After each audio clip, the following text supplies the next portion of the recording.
First and foremost, I want to pass my condolence to all who were affected by the activities of this lady. The first person I would pass condolences are the innocent victims. Then any other person who died, because all deaths are a tragedy, even natural deaths. I will start with the constable, the graduate constable, who was a psychiatrist or a psychologist who was staying in the same flat, the same block of houses that I used to stay on the day that I woke up as a police officer and went to sleep as a civilian. This police officer, I've forgotten his name, I think he was Aluo. He was staying in block 19, Kasarani police lines. During his funeral, I remember the press covered his body being removed from block 19, and that is the same block that I used to stay when one day I woke up as a police officer, and in the evening I came back to the same house as a sacked police officer. I also want to say my pole to her father. You know, when there is something and you have somebody of your level, like today, if anything happened to me now, and the president of a neighboring country passes his condolences, he passes it to the president of this country on behalf of my family and my people. If it is condolences or even if it is thanking. Suppose I discover a very good thing that pleases the African race. You find that a president of the neighboring country will congratulate the president of Kenya on my behalf and on behalf of everybody connected on it. So I want to pass my condolences to my equivalent, Inspector Kangongo, emeritus. I am an emeritus inspector of police and he's an emeritus inspector of police. Sorry for the loss of your daughter. And sorry for the loss of your daughter in the condition she died. And also, I felt your pain when, during the funeral, you accepted everything. You told people that you know that she took her own life within your compound. It was painful to you as a parent. I don't know how your wife feels because I'm sure she felt more than you. And I'm also sympathetic to both of you, you and your wife, that when you went to the morgue to collect the body of your daughter, the government blocked you. And I saw in your face the pain that you faced because everybody was wondering, just like you. This is her body. Now you retain it. If it is somebody who is alive, for whatever she did,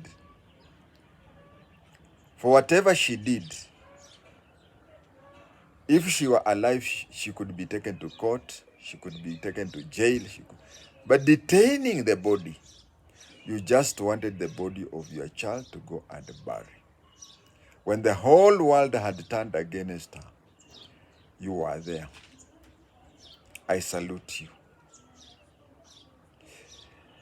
There is something before before I enter into the story proper. There is something that we noticed.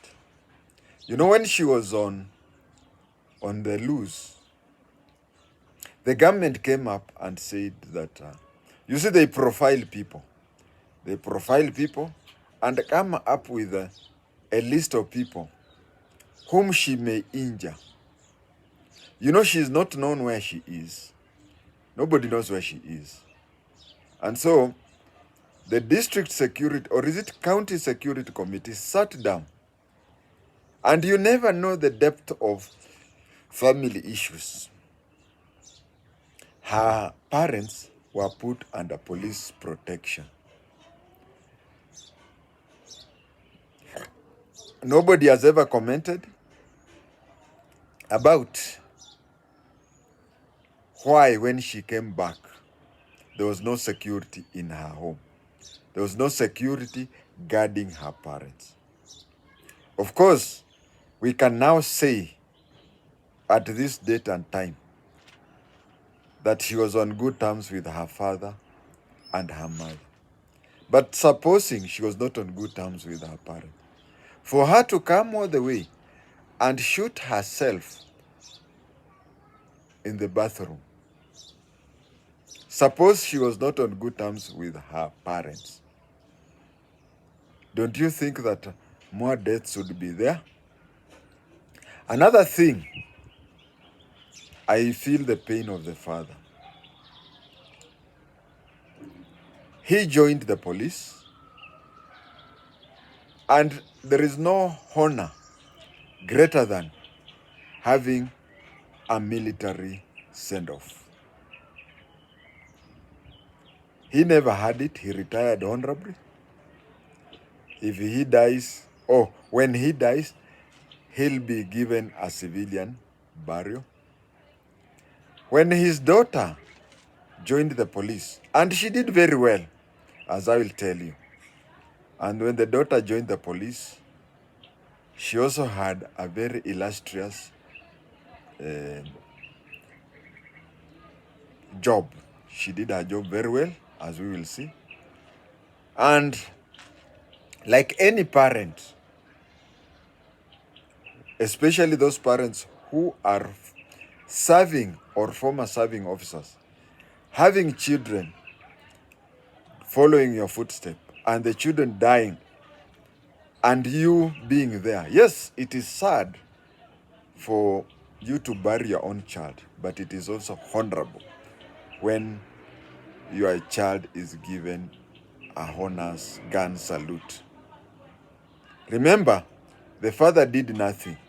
The father had no any connection to her death, or no, to her activities and even her death.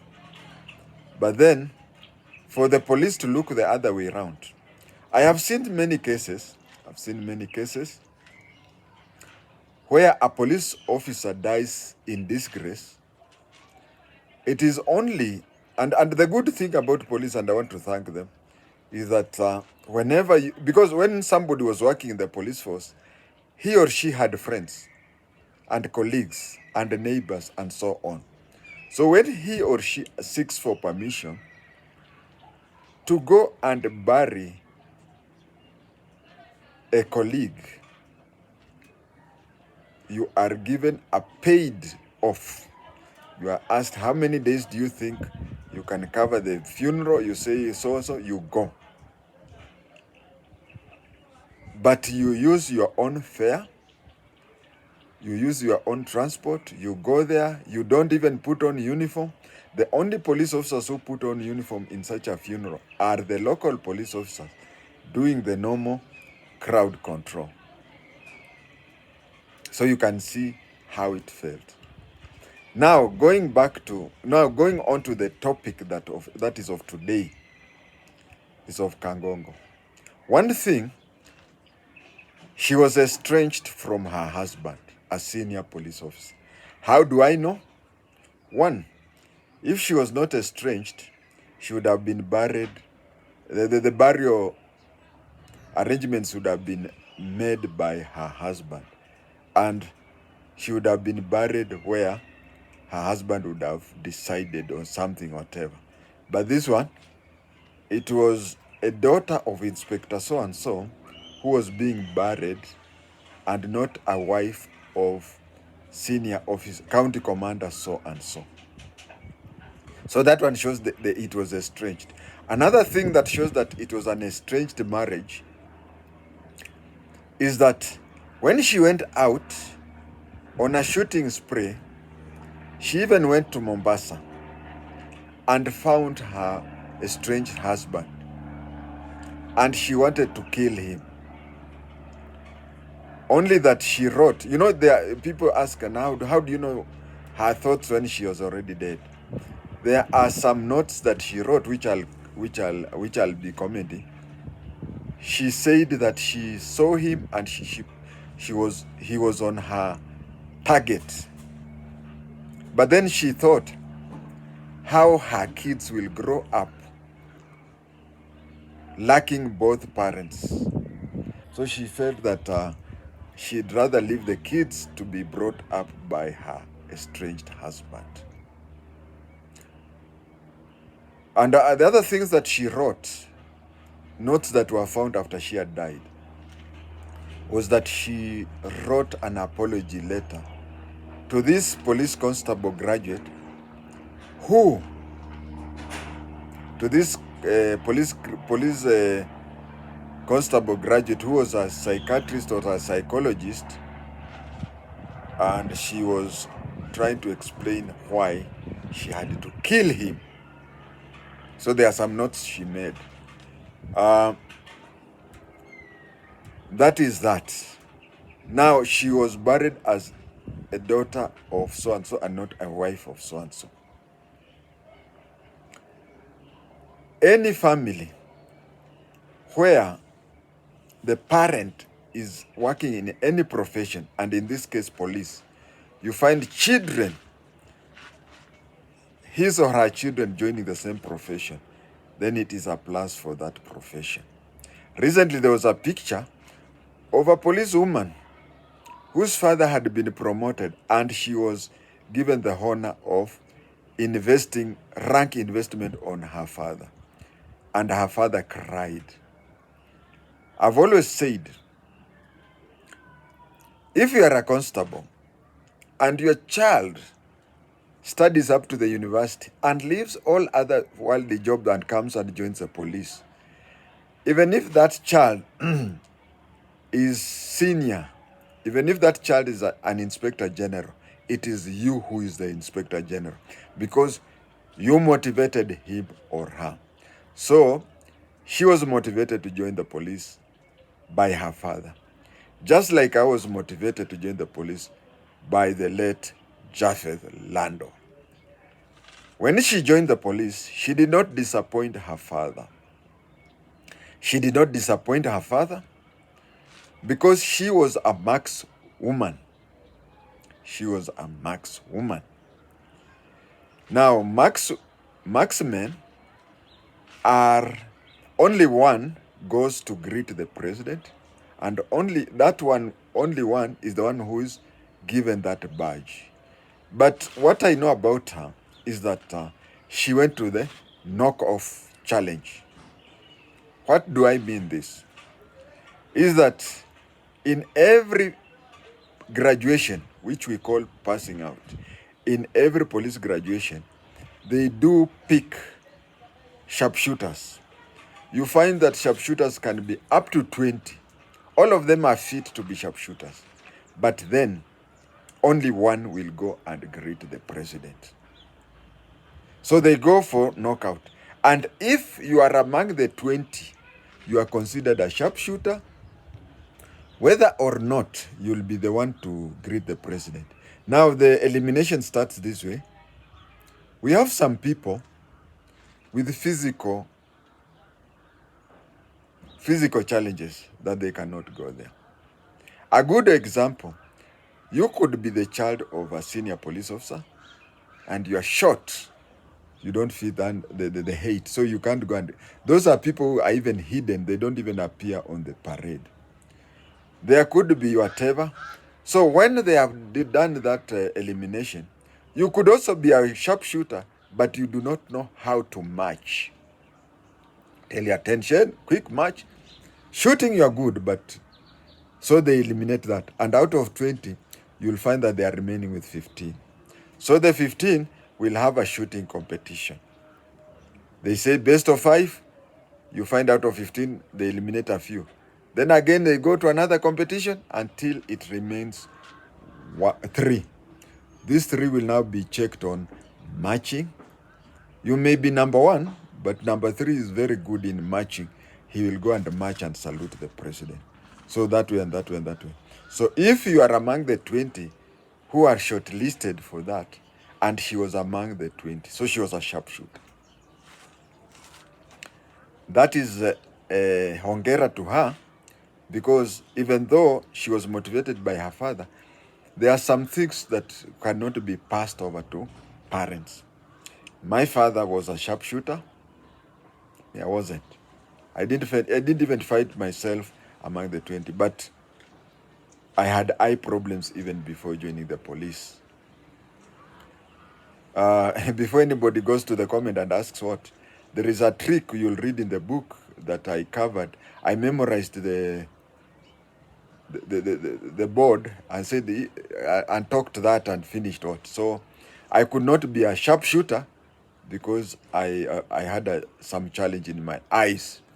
So she did well, and when she completed police, she went and if you see the way she used to be posted, then she was a very, very good police officer. She could end up even raising up to ranks that her father would only imagine when he was an inspector. But then, just something, this one has given me an opportunity to comment on something. In the police service, I don't know whether things keep on changing, but in the police service, there is a challenge, there is a big challenge, especially on women joining the police service. And this challenge, I would request that the government looks into it in detail. One, and every recruitment of police women they usually have a lecture by a senior policewoman. It has even gone to an extent that at one time, Matiang'i went unconstitutional when he declared that in the future he will not allow policemen and policewomen to get married.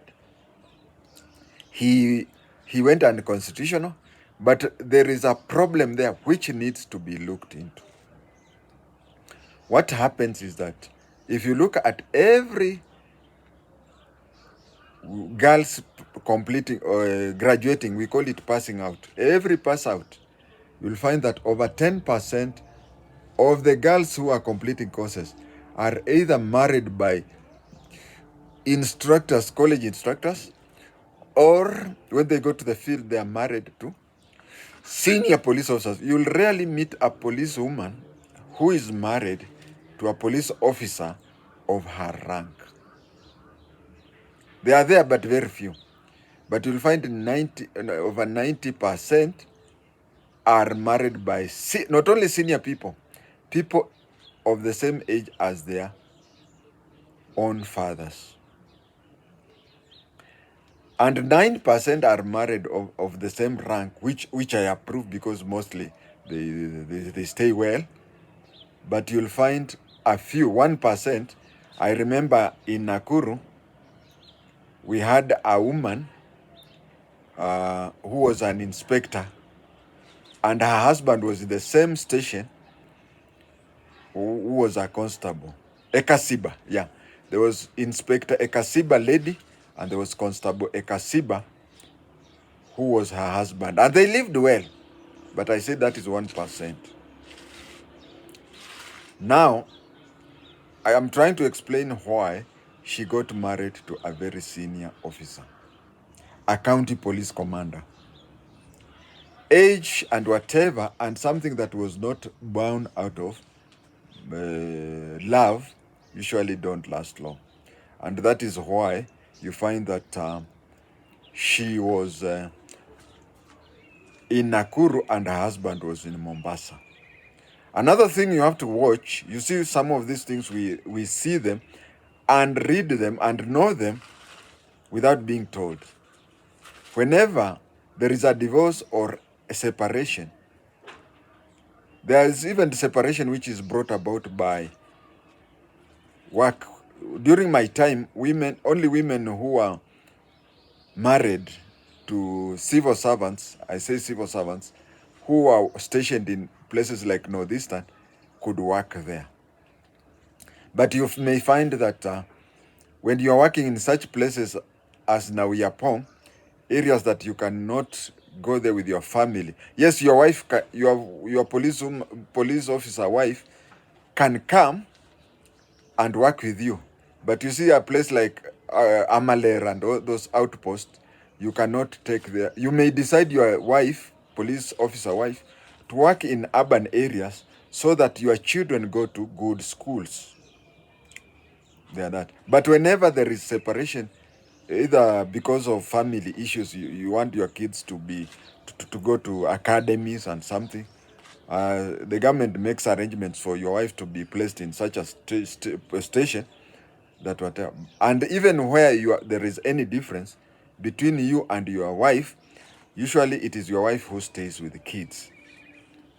But you find that this separation, her separation with her county commander husband, he is the one who remained with the kids.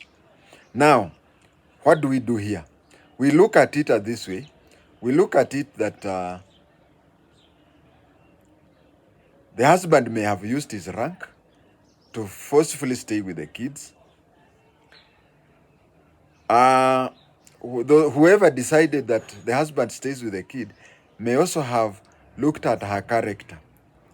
I also noticed that she used to drink and take me around whatever and move around with men or something like that. I think a decision was made that she was not a good mother figure to her kids, and that is why the husband had to stay, the estranged husband has to stay with the kids. Now, getting a lioness who has been snatched off cubs is a very dangerous thing. I'm trying to explain her character. And again, she started investing in things. She invested in few things. And these things, alihepeshwa, and that one also contributed to her being rough. But the person, the straw that broke the camel's back was this fellow with a private security company. This fellow with a private security company was a former police officer. So she trusted him and gave him money for a business deal. And the man took the money because he made sure that she could not prove it legally that she had given him money. Now let us come to this Luo police constable. He was a graduate. He was a graduate of psychology. So he's the one who used to console her. He used to tell her how life is, how she can pick up life and whatever. I want to say this before I continue. In police, if you are a graduate and you are below the rank of inspector, you get the salary of inspector. It is only that some allowances that are given to inspectors you don't get. But things that like your salary scale is the same of that of an inspector. And it was only a matter of time before this graduate would have gone back to Kiganjo. For a special inspector's course, I am one of the pioneers. For the special inspector's course, now to be promoted to the rank of inspector of police. Now he used to console her because that is what he graduated in.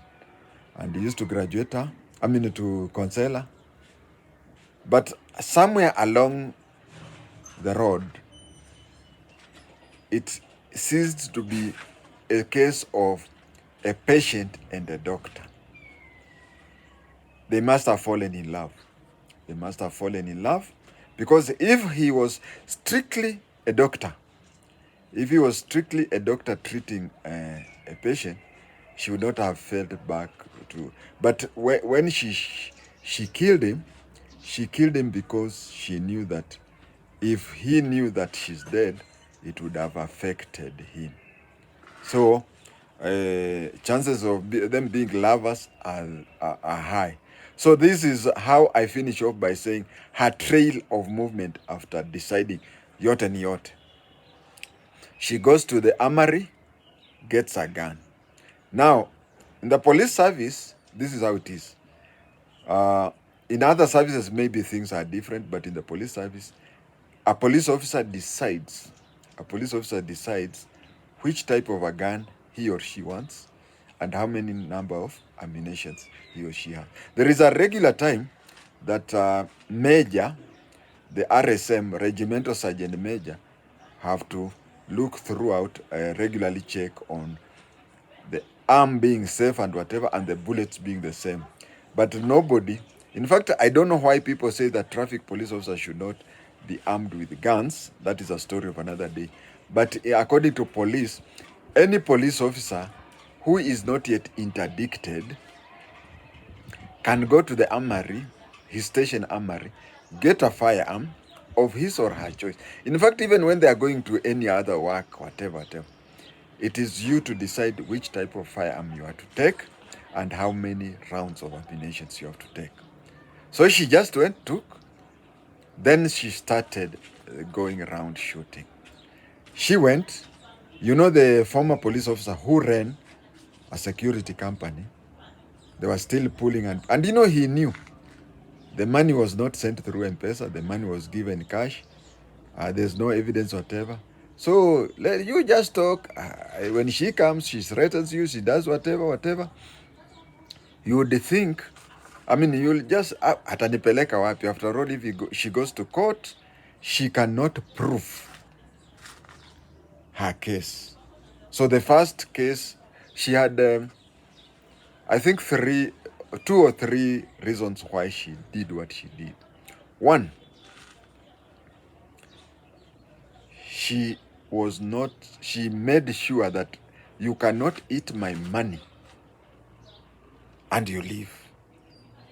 Actually, this former police officer who runs the security company is the one who ran a security company, is the one responsible for all these deaths. Because she killed him, then she decided to kill her husband because she was disappointed by him. Remember, a lioness snatched the... You see, the more I talk, the more I tend to believe that the husband used his position to grab the kids. So here is a lady who is reasoning that she cannot get her kids, her husband amekatalia. She cannot get her investment. The former police officer who runs a security company amekatalia. So she targeted the 2 to kill. But then she felt that after killing them, police, I don't know whether it is changed today. Once you kill somebody, the next thing is you kill yourself. And once you kill somebody, especially planned, you see, if it is not planned, you can maybe be cocking your gun and you kill somebody by bad luck. That way you'll get shocked, and by the time you recover, maybe you have been arrested or something. But the person who plans to kill, you see, that person plans the time, date, place, and circumstances of killing. So, you get my point. So she planned everything, and she knew. And once a police officer shoots anybody, the next, or shoots anybody deliberately, then the next target is usually the police officer himself or herself. So here she is. She kills this person, comes to Nakuru, kills this police officer, then goes to, and there was that manhunt. So she was, there was that manhunt for her, but she sneaked to Mombasa and tried to kill the husband, the estranged husband. Now, One thing I don't understand, and maybe we will never understand, she never took any effort to conceal herself. She used to move during daytime, because there's even a picture of her in Eldoret where she was dressed in jeans and the clothes that she was found dead in. So if it was a person of that position, maybe she would try to travel at night under cover of darkness and so on. But she used to travel during daytime, and then she felt that instead of people collecting so much money to take her home and whatever, she went and killed herself in her home. Now there's a question of nobody hearing the gunfire. It is true. My best friend, Constable Charles Kimani, shot himself at Sigor. I never heard of the gunfire. And the people were telling me, so umesikia saya amejishoot. And when I went there and found he had shot himself. This is something that nobody can ever explain. My viewers have tried to explain the few points about her death. This is a result of ending up in a police. When she became a policewoman, she realized that in the police force, things were not the way she used to see as a police officer's daughter. Because here she is entering in a marriage with a senior police officer. And the marriage was not out of love. Entering into business deals where she's conned. And I think even the money, she borrowed money from cooperative. She even borrowed some from her parents and so on and so forth. I think with those many remarks, I've tried my level best to explain circumstances surrounding her. Thank you.